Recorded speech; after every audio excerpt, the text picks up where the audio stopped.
me. I come from Lebanon. I was born and raised in Lebanon, which used to be the only majority Christian country in the Middle East.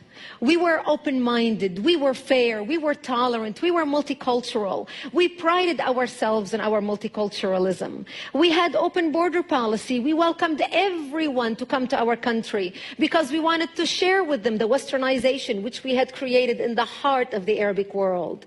Muslims used to send their children to study in our universities because we had built the best universities in the Arabic world.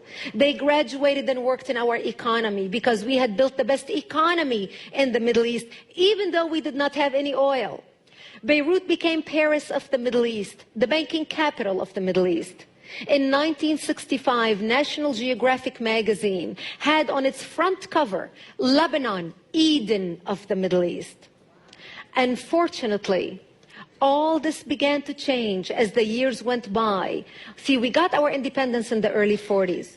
But by the 60s and 70s, the Christians had become the minority and the Muslims had become the majority in Lebanon. And as the Islamic population grew in the country became less and less tolerant because they started pushing for more rights that were not compatible with our Judeo-Christian value system that we had created. And that's when the problems started. The problem was contained until the influx of the Palestinians out of Jordan in 1970, when Lebanon brought them in because we already had refugee camps. Actually, at that time, Lebanon was the only country in the Middle East to accept the third wave of Palestinians into Lebanon.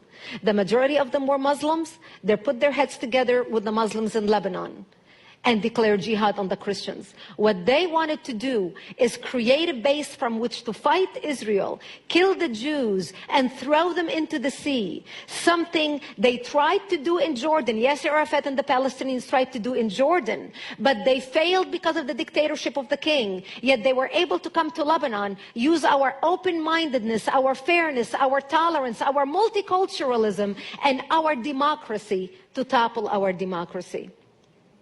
My 9/11 happened to me in 1975 when radical Muslims blew up my home, bringing it down, burying me under the rubble wounded as they shouted Allahu Akbar. My only crime was that I was a Christian living in a Christian town.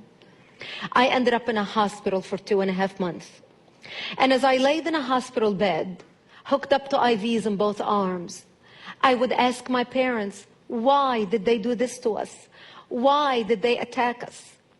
And my father would tell me, because we are Christians, the Muslims consider us infidels and they want to kill us. So I knew since I was a 10-year-old child that I am wanted dead simply because I was born into the Christian faith and lived in a Christian town. This is something so foreign to Christians in America. Because in America, our idea of persecution is, oh, I took my Bible with me to work today and people looked at me funny. That's our idea of persecution.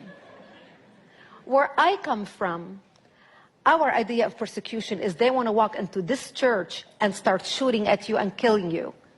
Just like what they're doing in Iraq right now, just like what they're doing in Egypt right now, just like what they're doing in Syria, just like what they did in Lebanon. Actually, what launched the all-out war in Lebanon was 4 Muslims walked into a church service on a Sunday morning just like this and started shooting at people. That's what started the Lebanese civil war.